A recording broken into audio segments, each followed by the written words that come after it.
محمد وآله وصحبه أجمعين أما بعد فأعوذ بالله من الشيطان الرجيم بسم الله الرحمن الرحيم وتوبوا إلى الله جميعا أيها المؤمنون لعلكم تفلحون. وعن أنس رضي الله تعالى عنه قال قال رسول الله صلى الله عليه وسلم كل بني آدم خطاء وخير الخطائين التوابون. رواه الترمذي وابن ماجہ. اللہ آج کی گفتگو کا موضوع توبہ ہے. اللہ تعالیٰ ارشاد فرماتے ہیں کہ قل یا عبادی الذین اسرفوا علی انفسہم لا تقنطوا من رحمت اللہ ان اللہ یغفر الذنوب جميعا انہ هو الغفور الرحیم. کہ اے نبی آپ کہہ دیجئے کہ اے میرے بندو جنہوں نے اپنے اوپر گناہوں کے ذریعے زیادتی کی ہے تم لوگ اللہ کی رحمت سے مایوس مت ہو. ان اللہ یغفر الذنوب جميعا اللہ تعالیٰ تمام گناہوں کو معاف کر دے گا اور بہت زیادہ معاف کرنے والا اور رحم کرنے والا ہے. وَأَنِيبُوا إِلَىٰ رَبِّكُمْ وَأَسْلِمُوا لَهُ مِن قَبْلِ أَن يَأْتِيَكُمُ الْعَذَابُ ثُمَّ لَا تُنصَرُونَ. اور تم اپنے رب کی طرف آؤ اور اس کی اطاعت اور فرمانبرداری کرو قبل اس کے کہ تم پر عذاب آ پڑے اور پھر تمہاری مدد نہیں کی جائے گی. یہ اللہ تعالیٰ اپنے بندوں سے ارشاد فرماتے ہیں. اللہ تعالیٰ کی شان بے نیازی کا یہ حال ہے کہ وہ فرماتے ہیں کہ اگر اے بنی آدم اگر تم سب کی سب انتہائی فاسق و فاجر ہو جاؤ تو میرا کوئی نقصان نہیں کرو گے. یعنی میرے جاہو جلال اور میری سلطنت میں کچھ بھی کمی نہیں ہوگی اور سب کی سب اگر فرمانبردار ہو جاؤ گے تو میری سلطنت میں کوئی اضافہ نہیں کرو گے. وہ تو حاکم ہے, وہ تو خدا ہے, لیکن اس کے باوجود ان کا حال یہ ہے کہ جب بندے اللہ کے حضور اپنے گناہوں سے توبہ کرتے ہیں تو اللہ تعالیٰ کو کتنی خوشی ہوتی ہے. رسول اللہ صلی اللہ علیہ وسلم نے اس کی مثال دی. مسلم شریف کی روایت ہے, رسول اللہ صلی اللہ علیہ وسلم فرماتے ہیں کہ جب بندہ توبہ کرتا ہے تو اللہ تعالیٰ کو ایسی خوشی ہوتی ہے جیسے کہ وہ شخص جو کہیں صحرا اور جنگل میں سفر کر رہا ہو, صحرا میں کہیں ریگستان میں جہاں دور دور تک کہیں پانی کا نام و نشان نہ ہو اور اس کی سواری ہے جس سواری پر اس کا کھانا ہے, اس کا پانی ہے اور زیادہ سفر ہے. وہ سواری کو چھوڑ کر ایک طرف جاتا ہے اپنی ضرورت پوری کرنے کے لیے اور اس کے بعد آتا تو سواری کھائے.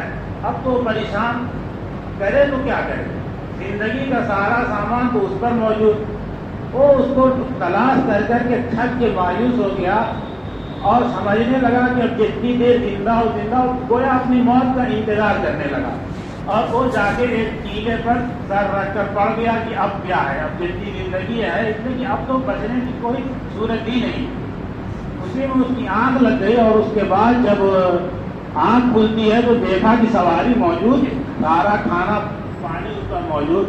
تو وہ آدمی اتنا خوش ہوتا ہے کہ مارے خوشی کہتا ہے کہ اے اللہ تو میرا بندہ ہے اور میں تیرا رب ہوں. یعنی مارے خوشی کو الٹے بولنے لگتا ہے. تو جیسی خوشی اس کو ہوتی ہے اس سے زیادہ خوشی اللہ تعالیٰ کو اس وقت ہوتی ہے جب بندہ گناہوں سے توبہ کرتا ہے, اس کے آگے گڑ گڑاتا ہے, اپنے گناہوں سے معافی چاہتا ہے. جب آدمی اللہ تعالیٰ سے معافی چاہتا ہے تو اللہ تعالیٰ اس کا درجہ بہت بلند کرتے ہیں. شاید وہ عمل جس کے کرنے کی وجہ سے جو اصل عمل تھا اتنا اس کا درجہ نہ بلند ہوتا جتنا کہ اس رونے اور گرانے اور عاجزی کی وجہ سے ہوتا ہے. مولانا طاہری رحمۃ اللہ نے ایک واقعہ لکھا ہے کہ حضرت امیر معاویہ رضی اللہ عنہ سے ایک مرتبہ تہجد کی نماز قضا ہو گئی. ان کو بہت افسوس ہوا, بہت صدمہ ہوا. عام طور سے خیر القرون کے دور میں تہجد کا حال یہ رہتا تھا کہ روایات میں آتا ہے کہ مدینے کی گلیوں میں کوئی آدمی اگر صبح کے وقت نکل جاتا تھا تو تہجد کے اندر قرآن پڑھنے کی آواز ایسے آتی تھی جیسے شہد کی مکھیاں اپنے چھتے میں بناتی ہیں تو ہلکی آواز آتی ہے تو لوگ قدرے بلند آواز سے پڑھتے تھے اور ہر گھر میں جو ہے وہ پڑھنے کا یہ سلسلہ رہتا تو باہر ایسے ہی محسوس ہوتا تھا. تو ان سے تہجد کی نماز چھوٹ گئی. ان کو بہت افسوس ہوا, بہت صدمہ ہوا. سارا دن جو ہے وہ روتے گڑ گڑاتے رہے, اللہ تعالیٰ سے معافی چاہتے رہے کہ پتہ نہیں کون سا قصور کیا, کیا میں نے کر دیا جس کی وجہ سے میں آج تہجد میں نہیں اٹھ سکا. خیر دوسرے دن جو ہے جب وہ تہجد کا وقت ہوا تو ایک سال آئے اور آگے جگایا. حضرت معاویہ رضی اللہ عنہ خلیفہ تھے, کون آدمی چلا آیا اندر. انہوں نے پوچھا تم کون ہو, کہاں تمہیں چاہے جو ہوں آپ اٹھ اور نماز پڑھیے. تو انہوں نے کہا کہ پہلے بتاؤ تم ہو کون. کہا میں ابلیس ہوں. کہا تو تم کیوں آئے؟ کہا کہ کل آپ کی تہجد کی نماز نے کچھ ایسی غفلت آپ پر پیدا کی کہ آپ اٹھ نہیں سکے, لیکن آپ نے تہجد کی نماز نہیں پڑھی اور سارا دن روتے گڑ گڑاتے رہے. اس کے نتیجے میں جو ہے جتنا آپ کا درجہ بلند ہوا ہے تو اتنا تو پڑھنے سے بھی نہیں ہوئی, اس لیے آپ اٹھیے اور پڑھیے تاکہ جتنا کم سے کم درجہ بلند اتنا ہی ہو, ورنہ آپ روئیں گے تو پھر درجہ بلند ہوگا. تو یہ توبہ کی خاصیت ہوتی ہے, یہ اللہ کے حضور جو ہے رونے اور گڑگڑانے کی جو ایک اس کی وجہ سے درجہ بلند ہوتا ہے, اس کا یہ حال ہوتا ہے کہ اللہ تعالیٰ کہاں تک آدمی کو بڑھائیں گے, کتنا بلند درجہ عطا کریں گے, اس کی کوئی حد نہیں ہوتی. مسلم شریف کی ایک روایت ہے کہ اللہ تعالیٰ رات میں ہاتھ پھیلاتے ہیں تاکہ دن کا گناہگار جو توبہ کر لے, اور دن میں ہاتھ پھیلاتے ہیں کہ رات کا گناہگار جو توبہ کر لے. تو وہ توبہ کرنے والے کہاں ہیں؟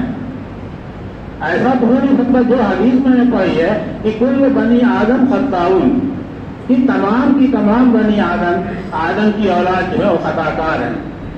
اللہ نے انسانوں کے اندر جو کمزوری رکھی ہے اس کی وجہ سے جو اللہ کے عوامل ہیں جن کے کرنے کا حکم دیا جاتا ہے آدمی اس کو کر نہیں پاتا, جن سے اللہ نے منع کیا ہے اس کو ترک نہیں کر پاتا. تو اس کے نتیجے میں جو ہے وہ خطا کار ہے. اور خیر الخطائین التوابون, اور سب سے بہتر خطا کار وہ ہیں جو کہ توبہ کریں اور اللہ کے حضور اپنے گناہوں کی معافی چاہیں. تو اللہ تعالیٰ نے جب گناہ کو پیدا کیا ہے تو اس کے ساتھ ساتھ اس کا یہ تریاق یعنی اس کا بار جو ہے اس کا توڑ جو ہے یہ توبہ کی شکل میں پیدا کیا ہے. ورنہ آدمی گناہ کر کے پریشان رہتا, کیا کرے. مولانا تقی صاحب نے ایک واقعہ لکھا ہے کہ ہم ایک مرتبہ ساؤتھ افریقہ میں جا رہے تھے تو ایک پہاڑی علاقے میں پہنچے تو ایک بہت ہی خوبصورت پودا تھا. تو میں نے چاہا کہ اس کو توڑ لوں. تو میرے ساتھ جو گائیڈ تھا انہوں نے کہا ہاں رک جائیے. میں نے کہا کیا بھائی؟ کہا کہ یہ اس پودے کی خاصیت یہ ہے کہ اگر آپ اس کو چھو دیں گے تو صرف چھونے سے جو ہے وہ ایسی تکلیف ہوگی جیسے بچھو کے مارنے کی تکلیف ہوتی ہے, اس سے بات ہے. کبھی کوئی غلطی سے ایسا کر دیتا تو اس نے دکھایا تو اس کے بغل میں ایک پودا اور تھا, وہ اس کا تریاق ہے. اگر کبھی غلطی سے کسی کا ہاتھ رکا جائے فوراً جا کے اس پودے کو چھوتا ہے توڑ کے, تاکہ وہ اثر اس کا ختم ہو جائے. ورنہ صرف گناہ ہی ہوتا, صرف نافرمانی اور معصیت ہی ہوتی, توبہ اور استغفار کا دروازہ نہ ہوتا تو انسان کے لیے ایک مصیبت پیدا ہو جاتی. تو اس لیے اللہ تعالیٰ نے جب گناہ اگر انسان نے کیا تو اس کے لیے اس کا تریاق جو ہے توبہ کی شکل میں بنایا ہے. یہ رمضان المبارک کا بابرکت مہینہ چل رہا ہے. اس کی رحمتوں سے, اس کی برکتوں سے, اللہ تعالیٰ کی خصوصی عنایات سے مستفید ہونے کے لیے ضروری ہے کہ آدمی جو ہے توبہ اور استغفار کو اپنائے, اپنے گناہوں سے معافی چاہے, ورنہ اس کی برکات کو نہیں حاصل کر سکتا. گناہوں کا ایک خاص اثر ہوتا ہے, ہمیں تو پتہ نہیں چلتا, اس کی ایک تاریکی ہوتی ہے, دل پر اس کا اثر ہوتا ہے, دل سخت ہو جاتا ہے.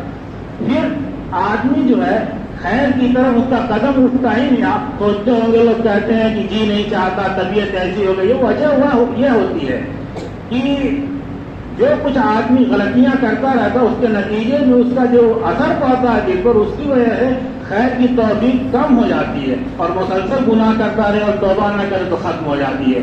حدیث میں آتا ہے کہ آدمی گناہ کرتا ہے تو دل پر ایک سیاہ نقطہ لگتا ہے, وہ پڑتا جاتا ہے, اگر توبہ کرے تو دھل جاتا ہے, ورنہ پورا دل سیاہ ہو جاتا ہے. اس کی تعبیر کلہ بلوانہ سے کی گئی ہے.